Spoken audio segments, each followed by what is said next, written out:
So we're about to discover the secrets of mind training for leaders. And have you ever wondered what it would feel like to be more productive and less stressed? And have you ever wondered what it would feel like to be the only person in a room who could stay calm while everybody else around them was absolutely losing their minds? Yes. So how many of you would like me to share with you the secrets of mindfulness here right now? Yes? Raise your hand. Thank you. And you're about to discover what mindfulness is, the benefits, the high-performing companies that are using mindfulness, and I'm actually going to teach you a mindfulness practice today, so by the end of my talk, you'll be practicing mindfulness too. And I promise you that by the end of our time together, you're going to know more about mindfulness than 95% of the people in the world. You know, we all have challenges. Have you ever felt like this during the workday? I know I personally have. And you know, why that is because of the level of stress. The level of stress in our lives is going up exponentially every year. I mean, can you remember the last time you were less stressed? Right? No. We're all more stressed. You know, we're in this digital economy where we're very connected through our devices, but I would say that we're probably less connected because of all of those devices. Someone just put their device down. But with that, with that disconnection, I find that, we think we're more engaged than we really think we are. We think we're more connected than we really are. And the stress level is actually starting to impact not only our productivity, but also our health. So what is mindfulness? Well, mindfulness is simply paying attention in a particular way. And there's 3 ways, and you're going to want to write this down. The first is on purpose, so paying attention on purpose. Second, in the moment, and without judgment. That's what mindfulness is. And why mindfulness? Because mindfulness works for everyone. It will help you to lower your stress, lower your anxiety, increase your productivity, and also make your life just a little bit easier. And the time is now. What I've found is that in 2016, Forbes reported that 22% of Fortune 500 companies have mindfulness programs. By the end of 2017, that number is to double to 44%. So what's going on out there? Why are so many companies adopting mindfulness programs? Well, that's what I'm going to share with you here today. So who am I and why should you listen to me? Well, I'm Dr. Laurel Geise, and I'm the CEO and founder of the Geise Group. And this is a company that's focused on corporate training and consulting, specializing in bringing mindfulness programs into organizations to help to enhance productivity, employee well-being, and also lowering healthcare costs so that we have a positive impact on our bottom line profitability. And I spent 30 years in corporate America, was a C-level executive. I was a chief information security officer, managing teams around the world in North America, Europe, India, and also Australia and New Zealand, fighting off cyber attacks every day. And I've also been an expert mindfulness instructor for 20 years. Now, you might be wondering, why would a business executive, want to teach mindfulness? So would it be okay if I shared a story with you? Yes? Thank you very much. So my story starts here. It was actually in Buffalo, New York, and I started my first job out of college. I was a computer programmer at M&T Bank in Buffalo, and this is Bob, love of my life. And when I was working at M&T Bank, I decided to invest in myself, and I went to school at night to get my MBA. So that took me 4 years, and this is the picture of my graduation, and I don't think anybody's more surprised than I that I actually accomplished that. And once I received my MBA, then we actually moved to Cincinnati, Ohio, where I worked for Fifth Third Bank, and then we moved to Dallas, Texas. And life is great. Life is good. Being in Dallas, Texas, we both had great careers. We're spending our weekends at the country club. We're traveling the world. I mean, life is good. And one Saturday morning, we were getting ready to go to a concert, actually at Texas Stadium. And Bob came out to the kitchen and he said, "Honey, I don't feel well." I was like, "Oh, we're going to this concert." So I gave him 2 aspirins and I told him to lay down and I knew he'd feel better. But he came out a little while later, and when he came out, he said, "I really don't feel good." And I remember turning around, and when I turned around, he was standing there like this. And I knew he was having a heart attack.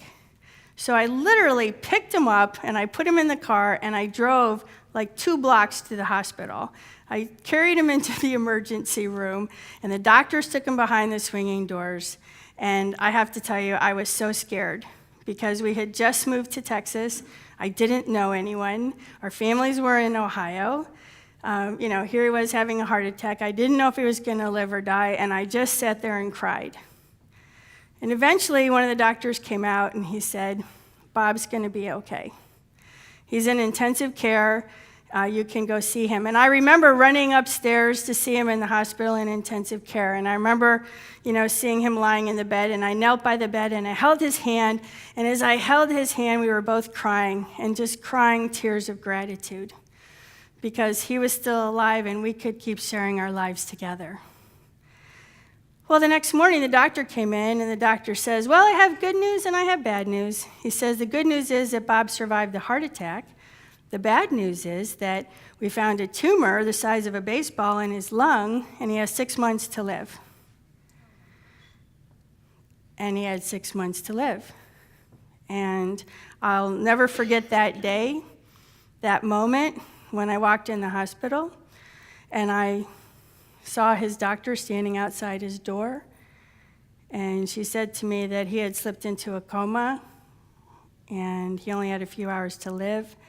And as I walked into that room, I could see him lying in the bed, eyes closed. And I remember I could smell that antiseptic smell of the hospital around me. And as I walked towards him, I could taste that acid coming up in the back of my throat. And I could hear the beeping of the monitors in the room. And as I knelt down next to him and I held his hand, that was the only time he never held my hand back. And after he died, I went into a really deep depression. And this depression went day to day and month to month and year to year, until this one night I found myself laying on the bathroom floor. And I just couldn't go on. And I remember just crying out to God, and I said, "I need help. You have to help me, or I cannot go on." And in that still silence, I heard this word. I heard meditation. Meditation. I had never even heard of meditation. I didn't even know what it was, but I got up off the floor, and through a series of events, I met Dr. Deepak Chopra, who is like one of the world's leading teachers of meditation. I learned to meditate, and I healed myself physically, emotionally, and spiritually, and it helped me so much that I decided to become a teacher.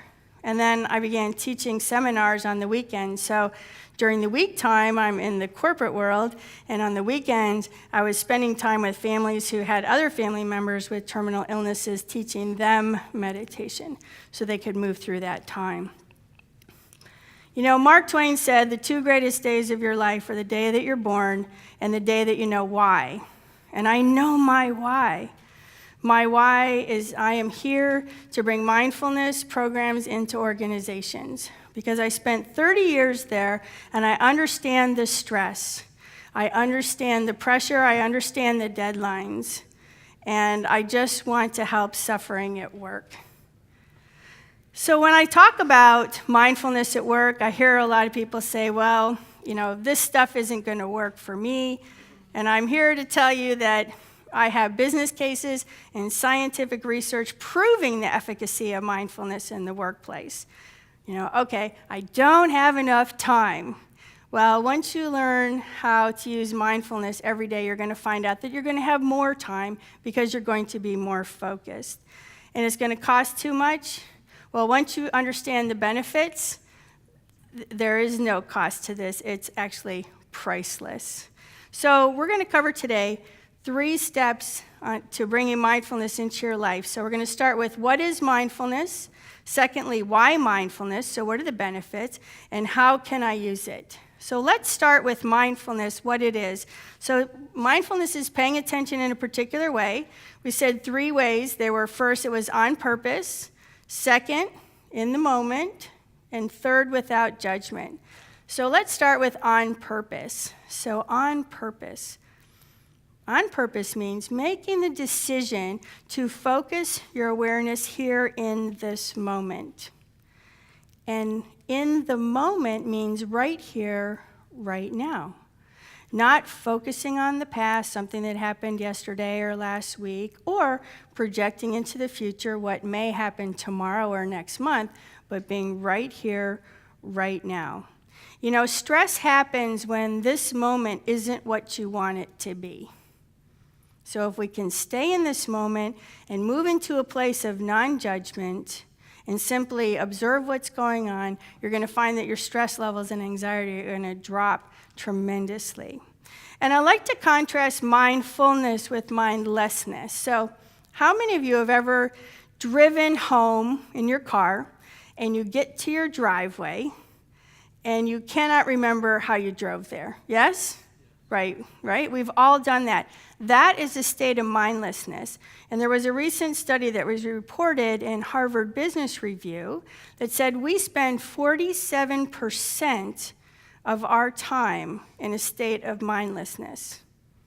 So let's think about that. So almost half of your day, you are in a state of mindlessness. And don't you think that affects our productivity? Yes, because we're not focused. So why mindfulness? I want to talk a little bit about the impact of stress on our lives, the benefits of mindfulness, some of the latest neuroscience research, and some high-performing companies that have mindfulness programs. So right now, U.S. businesses, $300 billion. That's what stress is costing U.S. businesses today. And 83% of Americans report that work is a significant source of stress. That's almost 83% of us are saying, my work is stressing me out. And then when we talk to the employers, 75% of the employers are saying stress is now their number 1 workplace issue, impacting employee productivity and their well-being. So we've reached this point where the employees and the employers are all saying this is a problem. We've got a problem with stress. And it's become a global crisis. You know, 83% are reporting work is a primary source of stress. 50% are saying their stress is either high or overwhelming. So think about that for a moment. High or overwhelming. So 1 out of every 2 people is in such a stress state, they can't even hear what you're saying to them. And 33% are suffering from insomnia.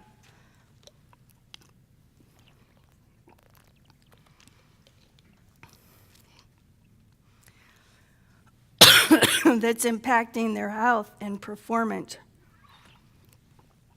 So let me ask you this. How many of you have ever woken up at 2 o'clock in the morning or 3 o'clock in the morning, and there's all these thoughts, and you can't go back to sleep? That's stress.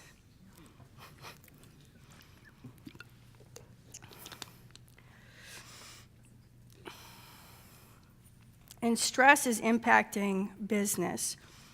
We have a 46% turnover rate. 42% of people leave their job because of stress. And 70% of employees are not engaged at work. So if 70% of employees are not engaged at work, and 47% of the time we're in a state of mindlessness, we can see why we're starting to have some problems, right? So Einstein said, we cannot solve our problems with the same level of thinking that created them. And we're looking for a new solution. And I think to find the solution, we have to turn to science. Because what I've experienced is that, excuse me, is that there have been over 3,500 studies on the efficacy of mindfulness on our well-being. So let's just look at these benefits for a minute. So I can improve my focus, my memory, my relationships, my cardiovascular health, enhancing my immune system, and all the while improving performance and productivity. At the same time, practicing mindfulness, I'm reducing my anxiety and my stress, lowering depression, lowering my blood pressure, which is helping us to reduce not only absenteeism, but our health costs. So one thing that we've discovered has to do with neuroplasticity. So how many of you have heard of neuroplasticity? So what's been proven scientifically is that we can rewire our brains. And we can do this through focusing our awareness. And so when we use mindfulness every day, and we use mindfulness practice for 5 or 10 minutes a day, every time we do that, we're rewiring our brain. At the same time, we're also increasing the thickness of our brain and these folds in our brain. That's called gyrification. So by building these different parts of our brain through mindfulness, what happens is it allows us to be, as leaders, which I think is really important, to be able to actually respond to a situation instead of react. Respond instead of react. And that's what we want as leaders. So, and we do that through practicing mindfulness 5 to 10 minutes a day. There was another study that came out in Harvard Business Review, and this had to do with the mirror neurons. And I know we talked about this a little bit yesterday with Dr. Anastasia. And what they found is that inside our brains, we have specialized neurons. They're called mirror neurons. And when I'm in a situation where someone else is stressed, I become stressed. Because stress is an emotional contagion. It is like the flu. So think about that for a moment. I mean, how many times have you been working with a team and there's stress, and then everybody gets stressed because of it? We can help with mindfulness. So in bringing mindfulness programs into the work environment, 94% of people said that it improved their overall well-being. People were sleeping 52 minutes more and improving their cardiovascular health. 76% decrease in absenteeism and reduction in turnover and sick leave. And what's really exciting is this 93% reported being more innovative. Either because they're taking a few minutes a day just to be focused in the moment and allow themselves to rewire their brain. So who are the high-performing companies that are using mindfulness? Well, I have a couple examples here. I wanted to start with Google, because Google started their programs 10 years ago. This is Chade-Meng Tang and I in San Francisco. And he was one of the first engineers at Google, and he started these programs.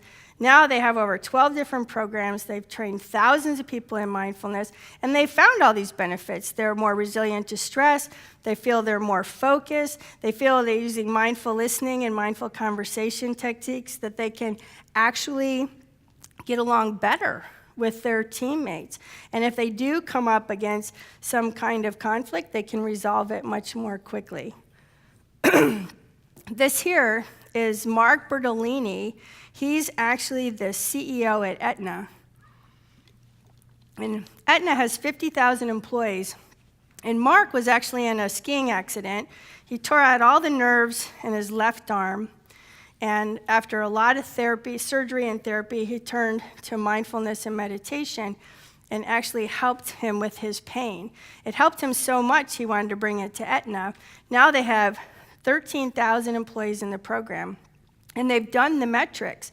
So they're saving $3,000 per employee in productivity gains, and they're lowering their healthcare costs by $2,700. So that's a bottom line impact right there. So much so that he actually appointed a chief mindfulness officer. So it's someone in the company who's responsible for expanding that program. And now they're expanding it throughout the organization, but they're also going to be offering it to their clients. And I found that in a couple different business cases, and I think that's pretty exciting to be able to offer this to your clients too. In Salesforce.com, this is one of the most exciting. Right now, Mark Benioff, they're building this 61-story tower in downtown San Francisco. I was just there before I came down here to Orange County. And in this building, they're putting a mindful zone on every single floor. So they're training 500 salespeople at a time right now in mindfulness. So that's how much it's in the culture. Isn't that amazing? I mean, to see the shift that's happened in the last few years. So these companies, they are high-performing companies, and they've embraced it, and they're making it a high priority. So how can you use it? So I'd like to teach you a simple mindfulness practice today so that you can start using it right now, and then some quick tips on how to use it throughout your day, and then some support for your practice. So mindfulness practice is very easy. How many people here already have a mindfulness practice?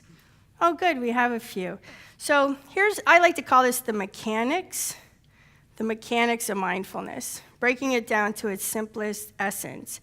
I like to use my breath, because we always have our breath with us. And all we do is just sit down and get comfortable, and we begin to focus our awareness on our breath. And we can either have our eyes open or closed, whatever's most comfortable for you. And we just focus our awareness on breathing in and breathing out. And what we find is that we do that is there's going to be some distractions, because there always is. You might have thoughts in your mind, different sounds in the environment, maybe an emotion, maybe a sensation in your body, and that's all fine. And as soon as you realize that you're thinking about, geez, I wonder what I'm going to have for dinner tonight, and you recognize that you really wanted to practice your mindfulness, you just let go of that thought and you come back to the breath. So it's that easy. It's a really, really simple process. So what I'd like to do, if you're up for it, is I'd like us to try this together. Yes? Okay. So here's the steps. So first we sit up straight in our chair. And why we do that is because when you sit up straight in your chair and you put your feet on the floor, your body recognizes that something's about to happen. Okay? So sitting up straight, feet on the floor, and then in a moment, I'm going to invite you to either close your eyes if you feel comfortable. If you don't, you can leave your eyes open, and you can just simply gaze at the floor and start to focus on your breath. And as you notice different thoughts coming into your mind, just let go of them and return your focus to your breath very gently. This is a very gentle practice. If you're feeling tense or trying really hard, no, just relax. And every time your mind wanders, you go back to your breath. So what we'll do is we'll try this together, and we're going to try it together for 5 minutes. Now, I know that's a lot, but it's going to go by really quickly. So if you haven't already, sit up straight and put your feet on the floor, and either close your eyes and begin to focus on your breath, or you can gaze at the floor and focus on your breath. And as you begin to focus your awareness on your breath, just sense your breath. You may sense the air coming in. You may feel the air coming into your chest. Or maybe taking a really deep breath and feeling it in your tummy. But just sense your breath and focus your awareness on your breath.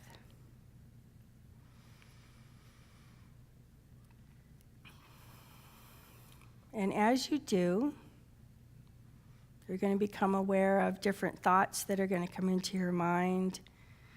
You may feel sensations in your body. You may hear some noises in the room. But no matter what happens, once you recognize that, just bring your awareness back to your breath. I'm going to keep track of the time. and we're going to practice together for a few minutes. So relax and just enjoy this practice. Okay, now very slowly, just bring your awareness back to my voice and open your eyes if they've been closed. Okay, how do we feel? Say one word. How do you feel right now? Great, relaxed, calm, peaceful. All that in just 5 minutes. Now, is that something you think you could do every day? Just 5 minutes? And what's interesting is that the benefits don't come during the practice itself. The benefits actually come throughout the day. So we like to get at least 10 minutes of mindfulness in a day. So here's some really quick tips on how you can find another 5 minutes in your day. So on your commute to work, if you happen to drive to work, when we stop at a stoplight, the average stoplight is 120 seconds. So if you stop at a stoplight and you just focus your awareness on that stoplight using the same practice, focusing your awareness, and then when light turns green, there, you've got more time in on your mindfulness. And when you get to your desk, instead of diving right into the emails, just sit for 1 minute and focus your awareness on your breath and just get centered before you get started. Or lead a mindful meeting, or have a mindful conversation. And we did that while we were here together. All we need to do is just ask people to turn their phones off. Please turn off your digital device. Be here with me now. And let's have this conversation together in the moment, right? And be more productive and listen to each other. Or if you're getting a cup of tea or coffee, you can be mindful as you're walking to get that cup of tea or coffee. And then mindful as you're walking back to your desk. Or waiting in line, because usually sometime during the day, we're going to wait in a line. So when you do, just focus your awareness on your breath and use that as your practice. And I'm just going to say congratulations because you've all started to rewire your brain, and that was pretty easy, right? Pretty easy. And I'd like to give you a gift. First, if you would like some more research and updates, you can go to my website at thegeisegroup.com, and I send out updates on business cases, research. I like to be in the know, and I love to share that with you. So if that's something you'd find of interest, I also have an executive white paper that you can download right on my homepage and use that to bring mindfulness to your work environment. And I have a gift for you to help you with your practice. So my technology partner is Will, and Will is the leading digital mindfulness company in the world. They support Google, they support Microsoft. They just rolled this out to 50,000 employees at GE. And if you just text YES to 727-501-6675, then I'll make sure that you get the link to access Will free for 60 days. And this is an app that you can use on your phone, on your laptop, on your computer. And what's so cool about this is based on the Google program. So there's all kinds of hundreds and hundreds of small 5-minute, 10-minute teachings, audios, helping you with anything from stress to anxiety to depression to focus to productivity to relationships. And it also has 500 videos and audios for teenagers. So it's not just using it for ourselves, it's also using it for our families. So I invite you to do this because I'd love to share this tool with you. And if all mindfulness did for you was help you to be a little less stressed, would it be worth it? Yes. And if all mindfulness did was help you to be a little more productive, would it be worth it? Yes. So I encourage you to use mindfulness every day, and I'm going to be here till the end of the event. So if you have any questions, just let me know. And thanks a lot for letting me share this with you here today. I appreciate it. Thanks. All right. So next, could you see the blueprint in that presentation? Did you recognize the blueprint? I tried to use as much of the blueprint as I could so that you could see how we walk through that process. And what's interesting is that presentation I can use for a 30-minute presentation or an hour, or I can use it for 90 minutes or 2 hours. And I've done a full-day workshop with that presentation. And the only thing that really varies is the content in the middle. And if I have a lot of time, I tell longer stories too. But I hope that that was something that you found helpful to really see how you can use the blueprint in anything that you're doing.